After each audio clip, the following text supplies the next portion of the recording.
This is Knuckle-up TV. I'm with Toks the Viper Owoh and Caleb Bowen, aka Paul Bowen. Let's talk. Formerly known as Paul Bowen. Yeah. Let's talk to you first, Yeah. Toks. We know you retired. You've been retired for 5 to 6 years now, yeah? But I say three to 4 years. 3 to 4 years? Yeah. So you last boxed in? The last time I boxed, I was 40 years old. Yeah, I was. 4 years, 3 years ago. This is on your record 2011. 2011, 2012. Yeah. 2012, Yeah. right. And then before that, you had 5 years out. So yep. 6 years out. 6 years out, right. Can you explain to me why you had 6 years out? It's simple actually, because at that time, you know, like me and Paul, we were with Frank Warren, beginning of our career. So you both with Frank Warren, yeah? Yeah, we signed with Frank Warren, and I'm not gonna say anything bad about Frank Warren, because I had a great time with our promotion, Sport Network, and but the reason why I had a time off that long is because I lost my mom. Right, okay. And straight after that, I lost my dad. Okay. And, are they born? Were they? No, do they live here? No, they don't live here. They don't live here, right? They're Africans, you know. Right. Okay. They're from Africa, so Nigeria, yeah. They're from Nigeria, okay. yeah. So you know, when that happens to me, I just have to take a step back and just, you know what I mean, just regroup. You know what I mean, because boxing is something that you need to be focused. You know, I can't be training and doing boxing while you know what I mean, like after I just lost my mom and lost my dad. I just need to regroup. You know what I mean, clear my mind and come back strong. And that's what happened. Yeah. Have you been fulfilled in your career? Do you feel that you've achieved the absolute? Well, I know where you're going with that question. So before you even the question, you know where I'm going with it. Achieve everything that I want to achieve in boxing. Everything happened for a reason. Right. Okay. Boxing that I know and you know is there's a lot of politics in boxing. You know what I mean? Definitely. Sometimes your destiny need an helping hand. You know what I mean? I don't care how good you are. If the people are not there to help you, to support you, you're not going anywhere. You can be Roy Jones, Mayweather, Tyson roll up into one. If the right people are not there to support you, you're not going anywhere. And at that time, I was a hot prospect. The same time as Caleb. And it's even one time they're trying to put Caleb with me. They're trying to match us together. They're trying to. Yeah, actually, we were partying. We partied together for 2 weeks in Leicester Square. Right. Okay. 2 weeks after that, they're trying to put him with me. They were saying to me that he's the one who threw the challenge to me, and I have to take it. Just make up stories. Yeah, cause so they can friction. Yeah, you know what I mean. So you were selling tickets. You was a ticket seller, right? Did you no, have I never had to sell tickets when I was with Sports Network. Yeah, we don't have to. We never had to sell tickets like what loads of fighters are doing today. We was on a wage. So what you get is what you get. A basic. A purse, yeah, a basic purse. Yeah. The more you win, the more you go up. Same with Toks. The more he won, the more we went up. And then, but we at the same time, and I was around, Toks was around. We boxed with amateurs. We boxed in amateur shows together. We was the friends, very good friends from the amateurs, like from 16, from teens. And so when you come into the professional game, that all goes. And they, just for them, they want to make fights. Right, chuck him with him. And that's it feels a television day. That's how they look at it. We had a friendship that you can't break friendship. Once you break a good friendship, sometimes it can never rebuild it. And that's what boxing tried to do with us. I can't actually knock it because I done okay from boxing. I'm glad that never happened. I'm happy today that fight did not go, and I'm happy. I can live with it. Because everybody said to me, I could have been. Nah, God, no. Boys, man, the guy's my friend. We're good friends. And that's too early in our career at that time. Let's say we were like seasoned champions. Champions then. Well, very early. So what was you in your? How many fights have you? I think I had about 3, 4 fights. 4 fights. 4 fights, and then you had 4. So it would have been a 6-round fight, would it? It would have been a 6-round fight. About 6 round fight. It would have been a 6 or 6. So at that time, someone would have got beat out of you two. So that means someone would have got beat. Someone would have to go. It would have been a good fight because Toks was a guy that never took a step back. Toks was a beast. Of course, I've seen I watched Toks. I watched when I was an amateur. No, when we was amateur, nah, we never take a step back. Both of us. But at the end of the sparring, I would not say this one get the best of this one get the best. No, because after that we shake each other's hands. Everything is good. We give as good as we got. You understand? Yeah, it was like that between me and him and me and his brother. Between him and Wayne Alexander, it was like that. So I would never go to anybody and say, oh yeah, but because it never happened. We respect each other, you know, like he hold back, I hold back. You understand? And that was the way it was between me and him. I mean, we spar hard, but not hard enough to hurt each other. So we're gonna meet next week and say, yeah, bro, you know, share a glass of champagne together, you know what I mean? So we all friends, you know what I mean? And it was like that. It was like that, and I enjoyed it, and that's the reason why me and him still working together now in Stonebridge Boxing Club. You know what I mean? I can tell you two, you know, very tight. Oh yeah. You go back, you know, very you two have got a bond. I can see that here. I mean, a solid bond, you know. I actually thank Toks for offering me to come down to help with Stonebridge because it's Toks who actually basically said, okay, we need someone who knows the game, and we've got a similar sort of style, attitude towards the game. It's serious. We've got a similar sort of style, taking the rubbish, and we're winners, and winners always breed winners. Of course, yeah. And once you've got a winning mentality, it feeds through to the next person. Like you were saying today, you see all the boys that we training, I see they're beasts. They're beasts, they're hungry, they're ready to go. It's only a matter of time. You're gonna get one or two of them, you're gonna come out. You're gonna see, you know what I mean? Write this down, you know what I mean? Stonebridge Boxing Club. On Stonebridge the Boxing Club. Yeah. Definitely. They're gonna come out. Southland.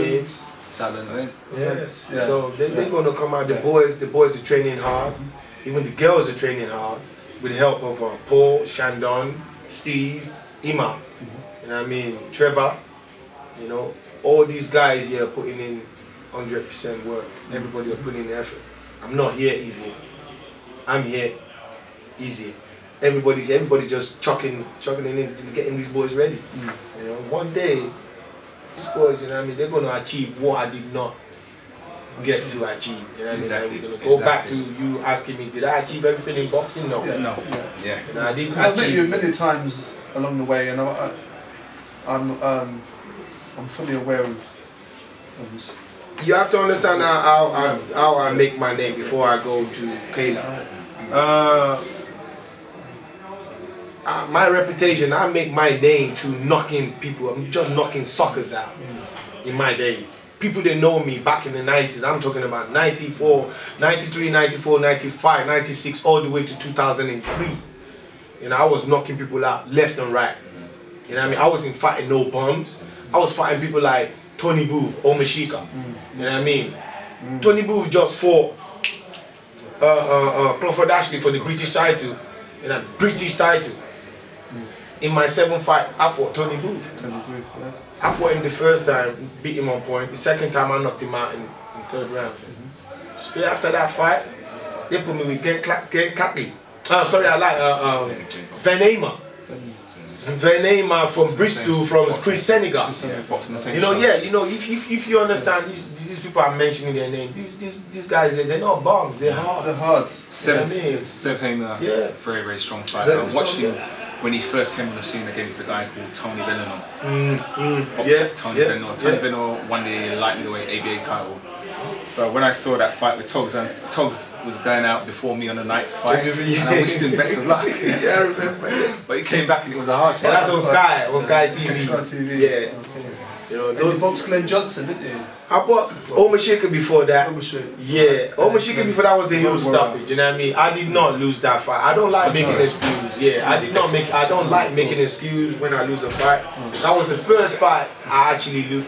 They say I lost because the referee went like that, and I grabbed ordered the referee. No, I'm okay, because I'm not the one who's bleeding. He's the one who's bleeding. And for them, I'm undefeated.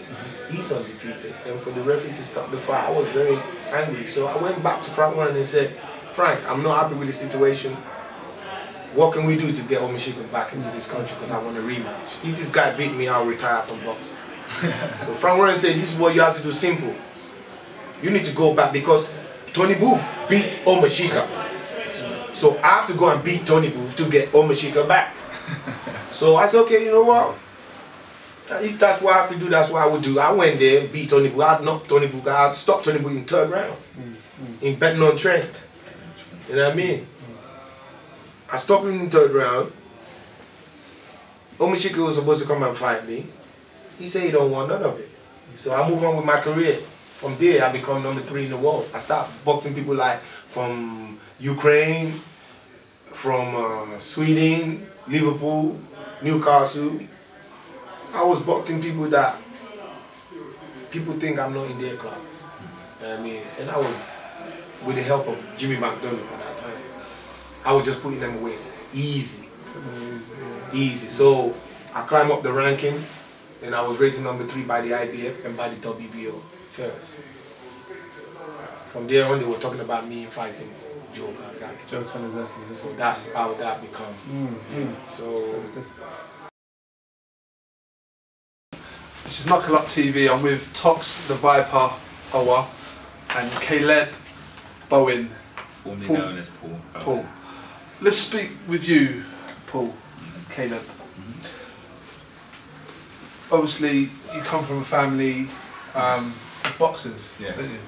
Yeah. And obviously the most famous boxer was Nigel Benn. Yeah, that's right, yeah. What was it like growing up and being around Nigel? As a matter of fact, it was him who actually got me into boxing. Yeah. Got me actually into the training actually. Yeah. When I was 13, he took me down to the gym. He used to train at the Central Pub in East Ham, on the High Street of Brother Pub. And I was 13 years old, and he used to tell me to come down and start training. And I used to just train alongside him. I was 13 years old, and I was just to watch him, and I just watched his dedication, how hard he used to train. And it just kind of rubbed off. I was a bit boisterous at school. I used to bully a bit and stuff like that. Not just younger kids, but I used to protect other kids as well. So it just kind of rubbed off. Everything just kind of rubbed, and it just all felt into one. My dad wouldn't allow me to box as a young kid. I wanted to box as a young kid, but he wouldn't allow me to box. And I used to sneak to the boxing gym when I was 16, saying that I was going to go to athletics club. They would allow me to do running, but they wouldn't allow me to do boxing. I went to a club called Little Eye Boxing Club at the time. Where is that? That's in Manor Park. Manor Park, right. It's non-existent, it doesn't exist no more. And then from then I just started to sneak there, just to start sparring like senior boxers. I was a little junior then, 15 years old. And then I just started sparring. I just thought, wow, I'm boxing seniors, seniors, and I'm hurting these seniors guys, and I'm 15 years old. They're walking at them with bloodied noses, and I'm not. Thinking, wow. I said, yeah, I definitely have something there. And then that was it. And then who was promoting you at the time? Then I started with West Ham Amateur Boxing Club. Right. And then after that, when you turned pro? Then I turned pro. I turned pro with Frank Warren. Frank Warren, yeah. Okay. Frank Warren and Peter De Freitas at the time. Was Nigel Benn's manager at the time. And who was training you? I was trained by Kevin Sanders. Kevin Sanders, yes. Yeah, in Peterborough. And then I was trained afterwards by Tony Sims, who's Anthony Joshua's trainer now. Yeah. So I had a few trainers along the way, but I was very funny in the way I trained. I always wanted to train hard, and sometimes I just felt I wasn't being pushed enough. It wasn't being pushed enough. Yeah. So. Okay, so what made you? Obviously, you had a career of 16 wins, 1 loss. Controversial loss. Controversial loss. In Groenwald, yeah. Right. Yeah. What made it? Obviously, how come you decided to retire? How come? I had a car accident in 2005. I had a car accident which I damaged my skull. I was a passenger in the seat without some friends. Okay. And the car kind of tipped over. To cut the story short, landed on my shoulder, and I had a problem. Ever since then, I came back in, I think 2010, 2012, and I had a fight under Barry Hearn, and I won, but I couldn't be as venomous how I was because I was restricted. And then I said, I can't really go on no more, and I rather retire on a win and with my faculties about me. And that was just about it after that. And then I said I have to remain in the sport somehow. So this is why now I'm at Stonebridge Boxing Club. How long have you been at Stonebridge Boxing Club? I think about three or 4 months now. 3 to 4 months. Do you regularly? About 3 months. Okay. Yeah, on Mondays and Wednesdays. Mondays and Wednesdays. Alongside Toks Owoh. Toks Owoh. And the rest of the crew. Yeah. Right. Okay. Back to you, Toks. Obviously, you started with Ali here, didn't you? You obviously helped him, or you helped each other? Yeah, Ali actually helped. How did you meet Ali? Actually, I met Ali in a funny way. Okay. Because back in the days when I was boxing, I was hustling as well. Right. I wasn't selling drugs, but I was just selling trainers and selling DVDs and mixtapes on the side while they were showing my fight on TV.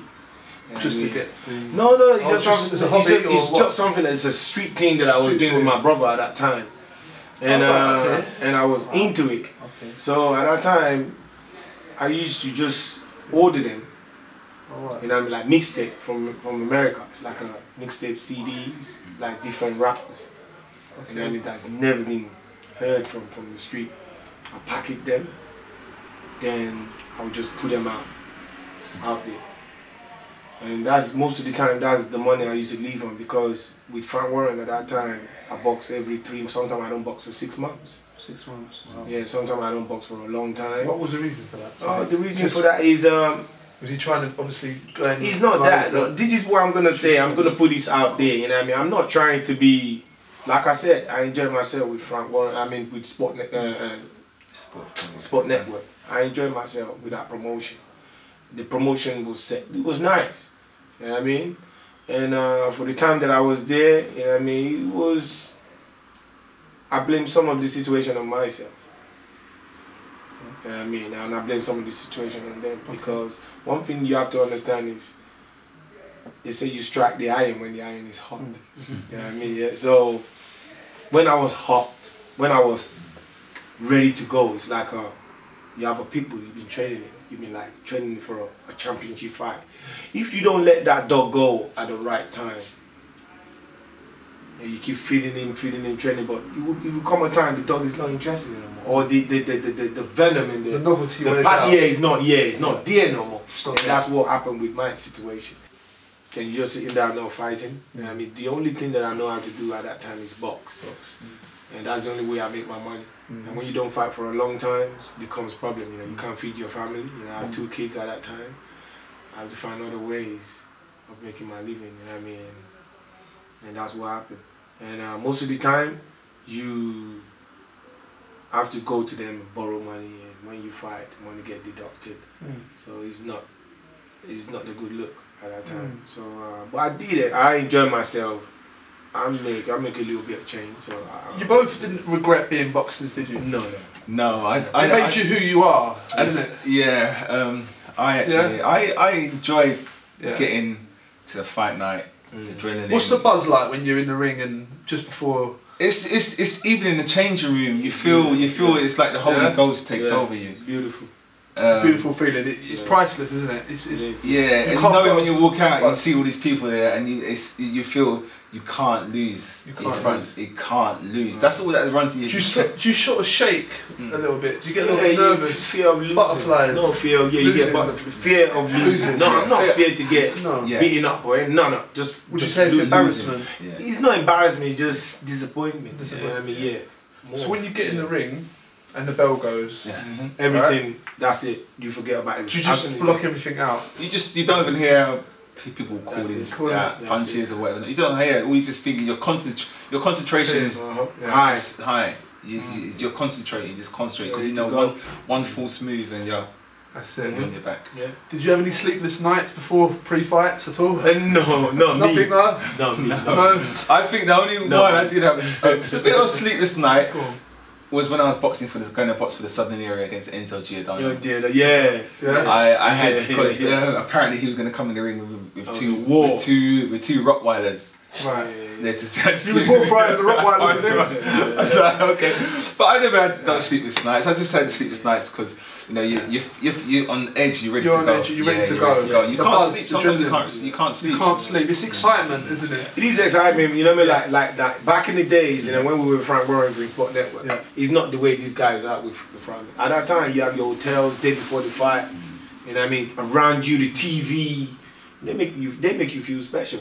Make you feel special. No, seriously, they make you feel special. At that time in the 90s, boxers like we different. Different. You know what I mean? People come to you with autographs and everything. Kids sign your autographs. Girls.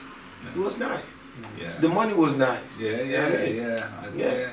Anybody at that era, coming to me saying you don't have a house or flat. Yeah. And, what was the best moment for you guys? What would you best say? moment for me.